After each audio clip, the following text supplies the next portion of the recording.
Hey, what's going on, guys? And today in this video I'm going to do a video review for the Seatcraft Diamante home theater seats. So in this video what I'm going to do is actually walk you through the seats themselves, talk a little bit about the comfort, the setup. I'm going to talk a little bit about some of the extra functionality, the power functions on the seats, and just give you some of my general thoughts. So I actually got these from someone on a local marketplace. They were selling them used, but they pretty much came in new condition, so I've now had several weeks to really test them out and get a good feel for them. Seatcraft makes several different models of these, but honestly this is probably one of the higher end ones. Some of them you'll find range in various prices depending on what you're getting, and you can usually get them in either combinations of like 2 seats, maybe 3, 4, 5 or more. This one I had set up with 5, and I'm actually using this inside of a kind of like man cave. This is basically a converted garage base, so there used to be a garage door down here. So we've got a TV and kind of gaming setup here, all my retro stuff, a newer TV for newer consoles, and all of my older stuff here. So anyway, this is something I wanted to get for in here because we like to have like gaming parties and things like that. People come over, play games. So this provides plenty of nice seating, and it gives us the ability, if I want to watch some awesome movies, things like that, I can use these. So let's kind of go through some of the features. On the control panel here, you have several different buttons. So the first 2 here, this actually just is a power seat. So this will actually raise the seat. It goes at a fairly standard motion in terms of what you'd expect. So you can just push that up or down, and this will honestly raise and lower pretty quickly. You also have a button underneath this USB port here. This will actually reset everything back to its default settings. So that includes the headrest and the actual seat itself.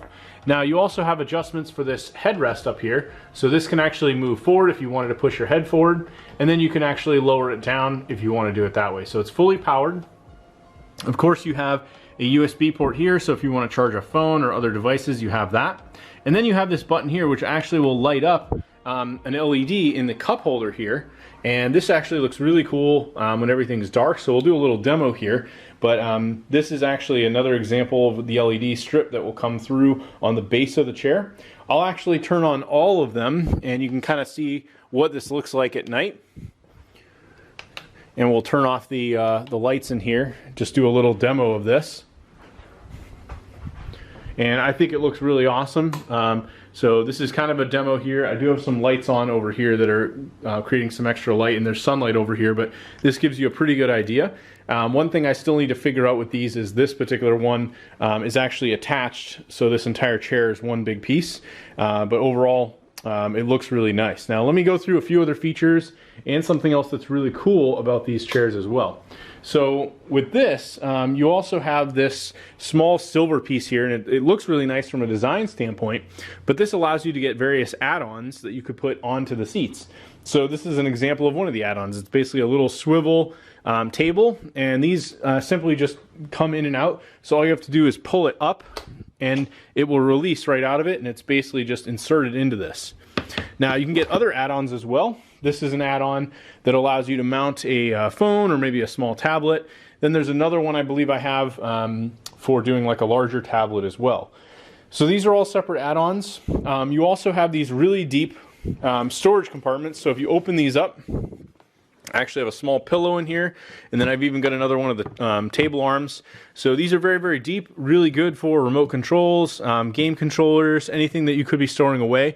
They go all the way down, so that's something I really like about these. And overall, you get storage for just about anyone that's going to be sitting here. Now, another thing that I want to cover, and unfortunately I won't be able to demo yet, but these actually come with something called the SoundShaker. So what that does is it basically allows you to connect the seats utilizing a add-on amplifier to your receiver. So here's an example. I'm actually doing some work on this right now, but this is a Sony receiver. So utilizing the existing receiver I have here, I can actually wirelessly transmit audio from an amplifier that will control up to 4 seats. The amplifier works with up to 4 seats at a time, so I'll have one that won't work in this case, but 4 of these seats will all have connection to what's called a transducer. Now I'll actually pull this back, and it might be a little bit tough to see, but essentially what this is a piece that allows the entire seat to vibrate and have bass based on movie action, right? So the transducer is actually right under here. It's kind of where I'm pointing my finger. Now obviously it's a little dark down here, but this little device here has a plug, and this is the plug here, and you can actually take the add-on amplifier, plug 4 of these into that, and that's going to give you the capability to wirelessly send a signal from the amplifier to my receiver. And as things are happening in movies, like let's say I'm watching an action movie, there's a big explosion, the seat will now vibrate and have bass to match what's happening in that show or in that video game or whatever you're doing. Another thing I figure I mentioned while we're back here is all of the connecting pieces are fairly easy. There's actually a little flip up piece here, so this actually flips back, and when you connect it back, it just flips back down. So that way it's not going to fall out or get unplugged accidentally.